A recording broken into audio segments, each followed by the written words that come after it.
अस्सलाम वालेकुम dear students. आज हम math ninth exercise 8.2 and question number 6 करने जा रहे हैं।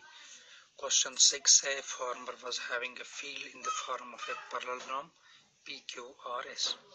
एक फार्मर के पास एक फील्ड है पैरेललोग्राम की शक्ल में PQRS। इस अंदाज में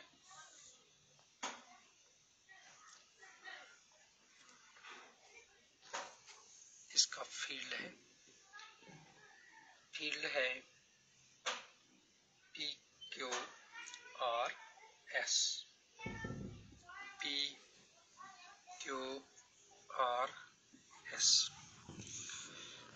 She took any point A on RS, तो RS पे इसने कहीं पे एक पॉइंट ले लिया, पॉइंट A उसका नाम रखा,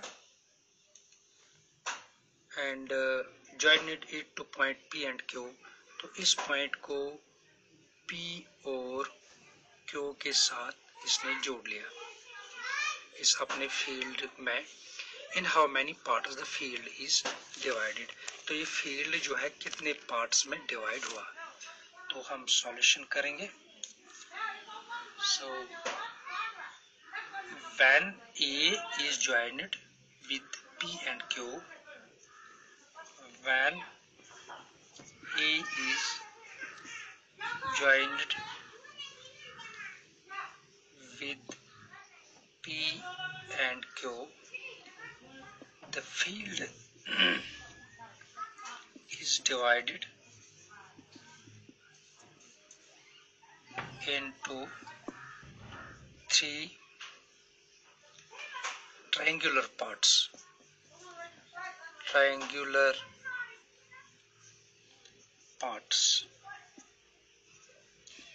The parts are a triangle size में एक है PAS,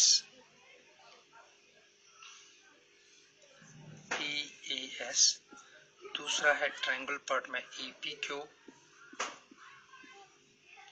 एंड और तीसरा जो है वो है ARQ, ट्रायंगल ARQ। ये तीन पार्ट्स में, इन तीन पार्ट्स में ये फील्ड डिवाइड हुआ। In how many parts the field is divided? 3 parts में। What are the shapes of these parts? तो इन 3 parts का की जो shape है वो triangular shape है। The farmer wants to sow wheat and pulses in equal portion of the field respectively. How should she do it? तो farmer चाहता है कि वो equal portions में wheat और पल्स को इक्वल पोर्शन में इसमें इसकी पैदावार करे, तो कैसे कर सकता है ये हम ऐसे देखेंगे। जो इसके 3 पार्ट्स है, इसमें हम बीच वाला पार्ट ट्रायंगुलर पार्ट ले लेंगे, तो ट्रायंगुलर पार्ट है APQ। सो हम ये ट्रायंगुलर पार्ट ले लेंगे। सो ट्रायंगल APQ एंड पूरा जो पैरेललोग्राम इसका फील्ड है PQRS and parallelogram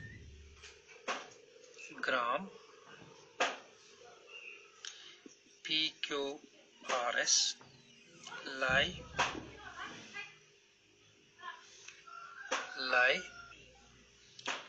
on the same base, तो दोनों ट्रायंगल और पैरेललोग्राम की जो बेस है वो PQ है, and between the same parallels PQ and SR। इन दो लाइन्स पैरेलल लाइन्स के बीच में ये ट्रायंगल भी है और ये पैरेललोग्राम भी है।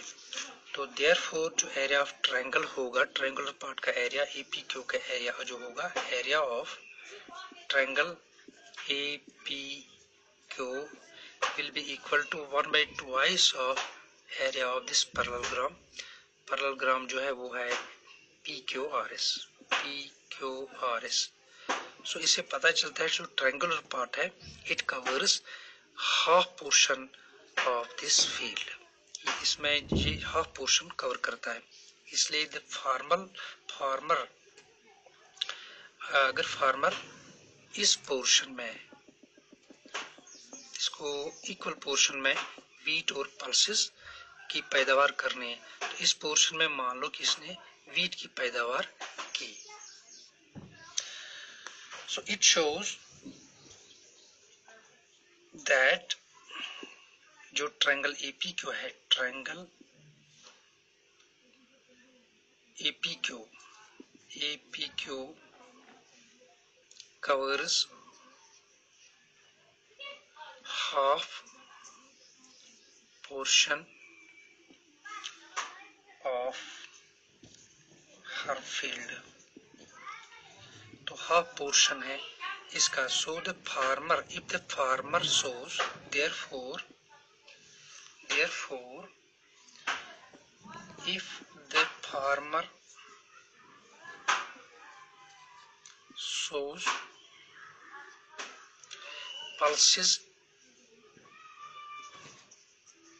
pulses in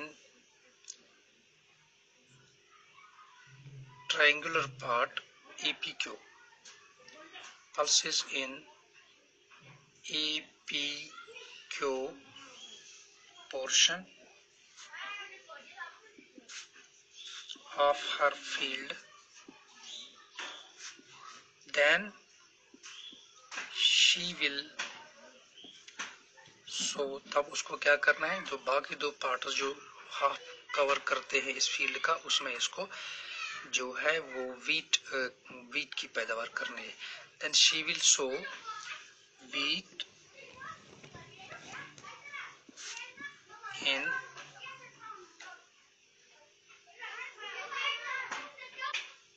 other two portions of her field.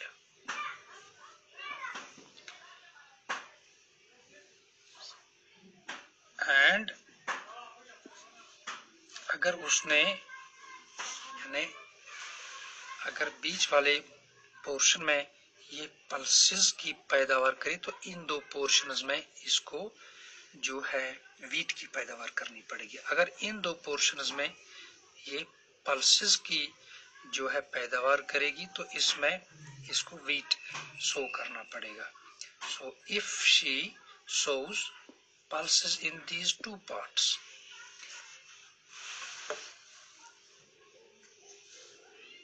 and if she sows wheat in triangular parts,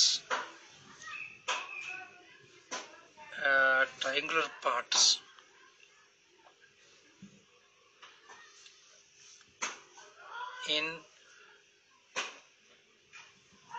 two ने दो जो बाकी हैं, in two wheat in two triangular parts, जिनका नाम इस तरह है, namely एक है SAPS एंड तो दूसरा ARQ है, ARQ. यानी अगर वो PAS और ARQ में वीट की पैदावार करे, तो बीच वाले इस पोर्शन में इसको पल्सेस की पैदावार करनी पड़ेगी, यानी APQ में. Then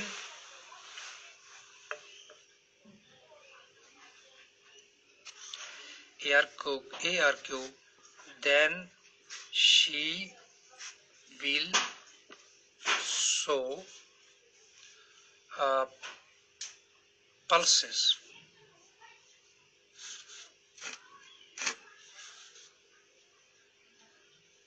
pulses in part APQ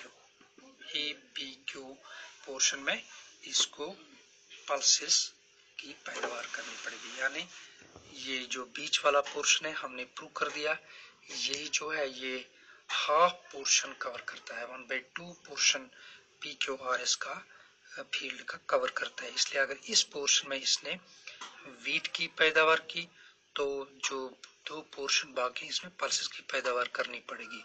और अगर इसमें पल्सेस की पैदावार करनी पड़ेगी कि इसने तो इसमें पल्सेस की पैदावार की तो इसमें वीट की पैदावार करनी पड़ेगी इसको डेफिनेटली।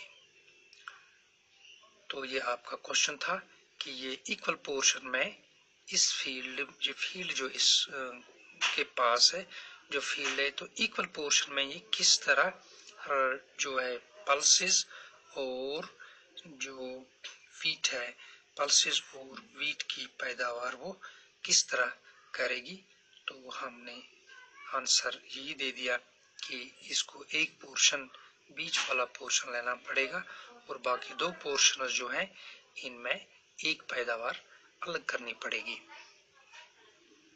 ये आपका क्वेश्चन था, तो हमने इस तरह से इसका आंसर दे दिया। Thank you.